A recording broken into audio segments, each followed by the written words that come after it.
Muy buenos días, aquí estamos nuevamente como cada sábado en Se Presume Culpable, 9:05 de la mañana. Ya comenzamos con este programa de hoy que, vamos a ver, a tratar distintos temas y como siempre tienen que ver con la justicia penal. Mi nombre es Alejandra Ojeda Garnero, me acompañan los controles el gran Ulises. Esta semana hemos visto y observado en los medios de comunicación la denuncia que tiene que ver con la ex primera dama Fabiola Yáñez al ex presidente Alberto Fernández por presunta violencia de género. Una cantidad de datos que se han conocido a través de los medios masivos de comunicación, de los medios hegemónicos diría, más puntualmente. Y bueno, queremos analizar un poquito desde el punto de vista jurídico todo lo que tiene que ver con la violencia de género, qué dice la ley y qué dice sobre todo el convenio al que adhirió nuestro país, el convenio de Belén do Pará, que es el que,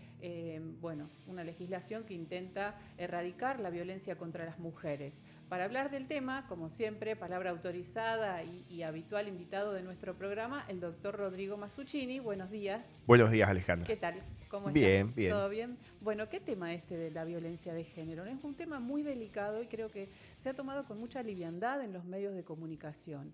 Y sobre todo porque, ¿quiénes son los protagonistas, no? Creo que, esto también, además de hablar del tema, se ha tomado como una cuestión política. No podemos escindir esa situación, pero nos vamos a enfocar directamente en lo que dice la ley sobre la violencia de género y cómo está en nuestro Código Penal, qué dice la Constitución, también, como siempre decimos acá, el tema de la presunción de inocencia. Acá hay un conflicto, ¿no?, de intereses, de derechos que se contraponen. Esto de creerle a la víctima, de apoyar en todo sentido, como lo dice el convenio de Belén do Pará, a la víctima de violencia y la presunción de inocencia, que me parece ahí hay un conflicto en la cuestión de los derechos. ¿Cuál es el derecho que prevalece? Es el conflicto fundamental y muy interesante porque lo marcaste, lo que es la gran discusión jurídica, que todavía está solapada, algunas personas la han advertido, incluso hemos hablado acá de ese conflicto, pero digamos, todavía no llegó a los grandes medios ese conflicto.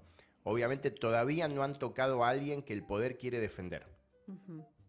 Digamos, ahora Alberto Fernández está en desgracia. Claro. El día que le toque al hijo de alguien que el poder quiere defender o a alguien que es el poder directamente, el principio de inocencia va a recuperar toda su virtualidad. Sí, por ejemplo, si fuera hoy Milei el denunciado, sería distinta la situación. Por supuesto, todo el mundo diría es inocente hasta que se pruebe lo contrario, que es lo correcto. Pero voy al inicio de tu pregunta. La Argentina firmó compromisos internacionales, Belén do Pará, de todas formas de evitar la discriminación contra la mujer. Entonces, es toda una normativa que implica básicamente adecuar el derecho argentino a la protección de las mujeres, que está perfecto. Uh-huh. Y que tiene algo importante, que exige, obliga a todo el Estado argentino a estar en esa protección y a los empleados. Entonces, por ejemplo, y lo hablamos 1000 veces acá, una chica va a denunciar, vamos a suponer, violencia de género, una comisaría, un juzgado, a una defensoría, donde sea, centro territorial de denuncia, tienen que tomarse en serio lo que dice. Tienen que prestarle atención a la denuncia, no tienen que decir por qué será. Yo creo que eso ya está saldada. Está saldado. A esta altura. Digamos, en Rosario creo que está saldado. En general, sí. Digamos, cada provincia es particular, pero sí. En nuestro ámbito, aparte hay mucha gente joven, digamos, las nuevas generaciones, va pasando el tiempo, uno no se da cuenta, insensiblemente pasa el tiempo, y estos pensamientos que nosotros cuando éramos jóvenes los veíamos, esa gente está muerta. Y si no está muerta, está en su casa, está jubilada, y los que están trabajando y los que están recibiendo denuncias tienen 20 años, 30 años, claro, están con otro chip. Claro. Y eso es lo que, sí. Vuelvo al tema. Eso es lo que ha firmado la República Argentina. Está bien tomarse en serio una problemática real, que es la violencia de género o la violencia sexual, digamos, cualquier forma de violencia contra la mujer. Y vuelvo al tema de fondo que vos me habías contado. en un momento determinado, de una mala lectura, no solamente de este convenio de Belén de Pará, de esta legislación, sino de muchas otras legislaciones internacionales que firmó la Argentina, se contrapone al principio de inocencia el derecho de la víctima. Que en un momento uno puede pensar, bueno, las víctimas también tienen derecho, la igualdad, pero todo desde mediados del siglo XVIII, el movimiento de la Ilustración, generó una legislación donde los derechos del imputado, y no del imputado por el delincuente como a veces se piensa, sino los derechos del ciudadano están protegidos. Si el Estado en un momento viene contra uno, por cualquier motivo, este movimiento de la Ilustración, que terminó en el liberalismo político, Revolución Francesa, Revolución de Mayo, Constitución Argentina, ¿qué dice? Somos todos inocentes hasta que se demuestre lo contrario. El Estado tiene que probar que yo cometí un delito. ¿Qué pasa? Con toda esta legislación correcta en su momento de tomarse en serio lo que dice el denunciante, la mujer, quien sea, se quiere equiparar al principio de inocencia. Y no es así. Eso es lo importante señalar. ¿Qué ocurre? En estos momentos que durante 20 años fue muy políticamente correcto decir yo creo, ¿cómo vas a descreer de la víctima? Se olvidaban algunas personas que en un momento te podía llegar a ser imputado. Y ahora estamos viendo que hay gente, por ejemplo, que ya no le creen a las mujeres. Hay mujeres que ya no le creen a las mujeres. Sí. Hemos visto. Y creo que no es una cuestión de creer por ser mujer o no ser mujer, sino que es una cuestión de tomarse en serio la investigación, pero no es una cuestión de creencia mística. Claro. Digamos, la investigación tiene que ser seria, sí, estamos de acuerdo, pero no creer, porque si creemos por creer, deberíamos eliminar el juicio, claro, el juez, el jurado. Claro, tal cual. Esa era mi próxima pregunta, ¿no? Y la próxima reflexión a la que iba. Esto de creerle a la víctima apunta, según lo que me decís, a tomar en serio una denuncia para investigarla y evitar lo que pasaba anteriormente, que a la mujer se le decía, bueno, no, ya... aguántatela, o se le desestimaba, o qué hiciste vos para que te pegue, o estas cuestiones. Puntualmente es eso, creer a la víctima sí, en el sentido de tomar la denuncia con seriedad, como se toma cualquier otra denuncia de algún presunto delito. Pero a la vez investigar y determinar si esa denuncia es correcta, si hay pruebas y si la persona acusada es verdaderamente responsable del delito que se le está achacando. Exactamente. Acá se dio un doble fenómeno que, por un lado, muchas personas tomaron literalmente creer en lo que dice la víctima, más allá de la cuestión subjetiva, claro, de la recepción, y pensar que la mera creencia implica el descarte de cualquier otra prueba, que claro, ya... Y ese pensamiento del ego se trasladó a algún sector de la legislación, incluso hasta de los tribunales, porque, digamos, por lo que sé, el Estado argentino se ha tomado tan en serio toda esta legislación que está formando a sus operadores de una manera muy estricta que tienen que decidir en favor de la víctima. Son situaciones, a ver, casi, quizás no digo extorsivas, pero son situaciones donde se te pregunta para rendir un concurso para juez, por ejemplo, específicamente sobre este tipo de legislación. Y obviamente eso va permeando la psiquis del juzgador, pero el problema es que a lo mejor el juzgador sabe perfectamente esto, no es que lo desconoce, se han formado igual que el resto de los abogados. El tema es que hay una presión. La presión social, la presión de las organizaciones feministas, de sus jefes. También, y también el miedo al escrache, ¿no? Mucho de eso. Fallar en contra de una víctima que denunció violencia de género o violencia de género de cualquier tipo, a los jueces medio que... Los pone en una situación compleja que a ningún juez le gusta, vamos a ser sinceros. Después uno de hacer una carrera de muchos años, 20, 30 años en la justicia, donde sea, tener tu nombre en boca de todos por una decisión judicial técnica que pocas veces se entiende es complejo. Siempre comento un caso en Santa Fe donde por una decisión técnica se terminó echando un juez. Claro. Locura. Sí, sí, sí. Bueno, a ver, en este caso de Fernández y Fabiola Yáñez, ¿tiene alguna injerencia o tiene alguna diferencia en que que esta violencia ya se haya ejercido mientras él era presidente? Bueno, creo que vamos a suponer que todo esto es cierto. Claro. Voy a partir digamos, a los oyentes decirle, sobre esto yo no puedo decir que existió, que no existió, porque no conozco. No conocemos. Nadie lo conoce en realidad, Claro. porque es algo, bueno, esto para ir al principio de la cuestión, ¿no? Es un delito de instancia privada. Exacto. Pero primero, por una cuestión de lógica, yo no puedo decir que existió o no existió porque no hay una condena. Tal cual. No tengo acceso al expediente, entonces me tengo que guiar por las informaciones. Claro, no estamos acá juzgando el caso ni nada, sino lo ponemos como ejemplo para explicar cómo funciona la ley en general. Claro.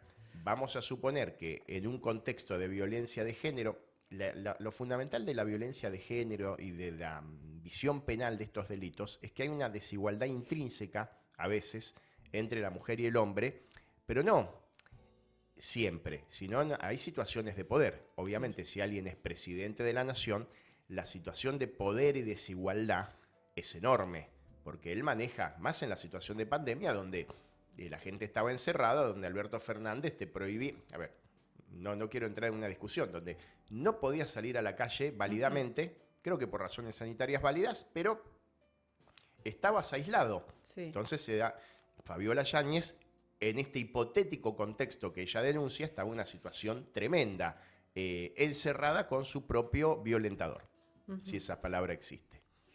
Bien, entonces sí, hay una diferencia, pero digamos, No. al momento de si supongamos que bueno, esta causa llegue a juicio y demás, ¿eso influye?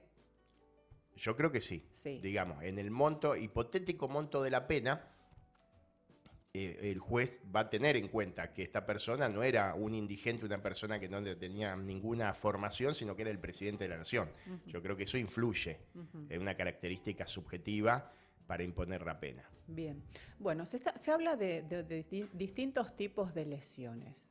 Y hemos visto fotos que se han publicado en los medios de Fabiola con un ojo negro, con algún hematoma en el brazo y demás. Bueno, se habla de lesiones graves. No vi la lesión grave yo. Claro, no la vimos, no sabemos si está en el expediente, pero bueno, en principio, si son las que vimos, no estaríamos hablando de lesiones graves.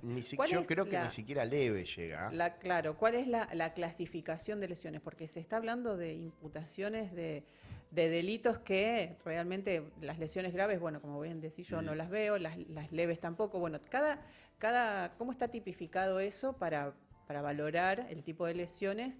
Y esto va a influir también en la pena que le va a corresponder llegado el caso. Claro, tenés leves, graves y gravísimas. Claro. Las leves, bueno, vamos por las gravísimas, son las que generan una pérdida permanente de un órgano, por ejemplo, o de un sentido, sentido de la vista, del oído. Las graves, el debilitamiento permanente, pero no la pérdida. Por ejemplo, qué sé yo, pérdida de una parte de la visión. Antes veías perfecto, ves la mitad, un ejemplo, lesión grave. Claro. O deformación permanente de rostro, una lesión muy, muy visible. Eso es una lesión grave. Y la lesión leve tiene la idea de que son las que se curan dentro de los 30 días. Son esos pequeños moretones, un golpe, algo realmente, nunca mejor dicho, leve. Claro. No pasa. Tuviste una pelea callejera, te golpeaste y a los 15 días ya estás bien. Claro. Sería no hay fractura, por ejemplo, no hay ninguna lesión, nada roto, digamos. Exacto. Si el médico te da el explicar? alta a los 30 días para ir a trabajar, no tenés una lesión grave, sino fue leve. Bien. En este caso concreto de Fabiola, lo digo, yo no veo lesión. Es más, ese ojo negro no me parece de un golpe.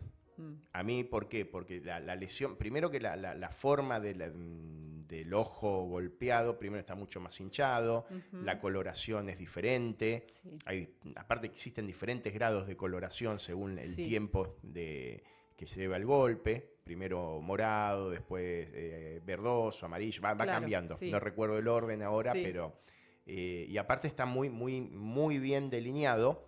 Entonces, ese ojo, en principio tampoco hay ningún derrame dentro del ojo. Exacto, sí. Si el golpe ha sido en el ojo, obviamente tendríamos el derrame y un ojo rojo. Claro. El ojo estaría totalmente cerrado, toda esa superficie hinchada. A mí eso me parece más un producto de un maquillaje. Pero obviamente no puedo hacer pericias sobre fotos. En ningún médico legista que se precie, y yo no soy ni siquiera médico, puede hacer una pericia médico-legal sobre una foto. Claro. Luego paso a la foto del brazo y podría ser, a ver, creo que no es una lesión leve. ¿Podría ser que alguien te agarró, te sujetó de ahí? Sí. ¿Eso constituye lesión? No lo sé. Bueno, esto es lo que te estoy comentando es muy de laboratorio. Claro. Estamos en una situación política. Insisto, si vos esto lo llevás a la facultad y en vez de Fabiola Yáñez le ponen Micaela Gómez, yo creo que ningún profesor te va a decir que esto es una lesión grave. Claro. Lo que se vio. Claro. Otro punto que me parece también clave para analizar es el tema del paso del tiempo, ¿no? ¿Cómo probar si no hay evidencia física? Porque, bueno, pericia sobre las fotos no se puede hacer, pericia sobre el cuerpo de Fabiola tampoco, porque, bueno, ya con el paso del tiempo todos esos rastros de algún tipo de lesión desaparecieron. ¿Cómo esto también, ¿no? Que tiene que ver un poco con lo que dice la ley, que los tiempos de la víctima, cuándo puede denunciar y demás, hay que tenerlos en cuenta, pero bueno, pasado tanto tiempo, si es la palabra de uno contra la de otro, salvo que haya algún elemento más. Exacto. En este caso concreto tenemos los chats de teléfonos celulares entre Fabiola Yáñez y la secretaria. Entonces Sí. eso tenemos que en el tiempo real había un indicio. Yo creo que como se está trabajando ahora, con eso bastaría para dar por probada la situación. Hay que ver, hay algunas cuestiones técnicas, sí, en este delito de instancia privada, estas lesiones leves, que en principio vamos a suponer que eran lesiones leves, esto es una instancia privada, sí. Si el obstáculo procesal fue removido. El obstáculo procesal implica cuando el juez te pregunta, ¿usted insta la acción penal? Si alguien dice que no, ya está. Fabiola Yáñez en su momento dijo que no estaba la acción penal. Y la instancia es fugaz. No es que uno le pueden seguir preguntando eternamente. Dijiste que no, es no. Claro. Es una cuestión a dilucidar. De todas maneras, como ahora ya pasó, supuestamente se quieren imputar lesiones graves, quizás para evitar toda esta discusión, ya la lesión grave es de instancia, la acción es pública. O sea, no hace falta remover el obstáculo procesal. Claro. Bueno, ¿qué otro punto más vos considerás importante en este tema de la violencia a tener en cuenta? La poca delicadeza que se trata, si este caso es real, no me consta, o sea, no puedo decir, insisto, Claro, ni no. a favor ni en contra. Si este caso es real, a mí me preocupa que se exponga la vida privada de esta mujer de la manera tan salvaje. Es como que, es obvio que Fabiola Yáñez no es una persona querida. Y para mí, obviamente, si se la está utilizando, existe o no existe el hecho, es obvio que le están utilizando su vida para lograr un rédito político. Y cuando todo esto termine, lo van a descartar, obviamente, y todo el mundo va a saber lo mal que la pasó y va a ser un objeto, digamos, no sé si de burla, pero sí como que me hacen ver la vida privada de una persona sin su consentimiento, creo, y a mí también sin mi consentimiento, porque me lo ponen por todos los medios. Me parece bastante chocante esta situación, que excede lo jurídico. Sí, eso por un lado. Bueno, esto de la publicación de las fotos, no sabemos si Fabiola autorizó o no, imaginamos que sí, pero no sabemos expresamente si ella autorizó o no la publicación de estas imágenes. Lo que digo, esto no se trata de una revictimización y que va en contra del convenio de Belén do Pará, que tanto se pregona. Creo que sí, en defensa creo que realmente esto sí es una revictimización.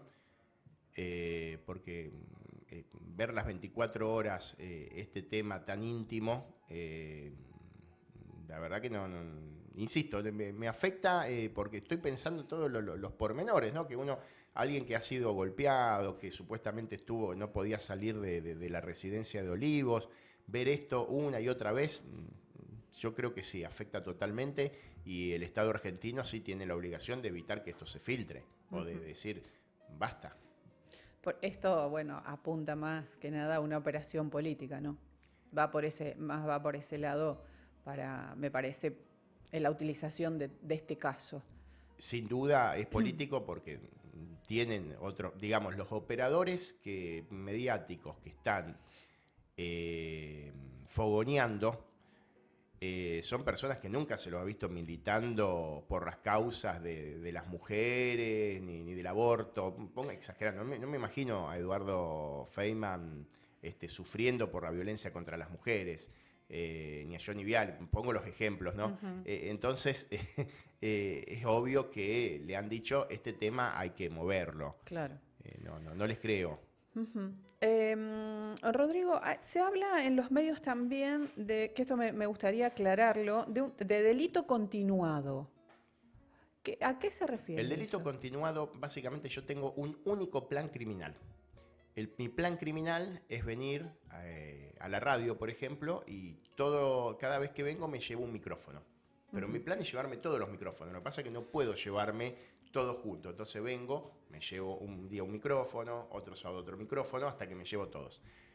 Entonces no es 4 robos, 4 hurtos. Es un solo plan criminal. Eso sirve, obviamente, para decir que no hubo 20 golpes, sino un solo hecho de golpe, un solo plan criminal de golpes. Ajá. De golpear a tu mujer.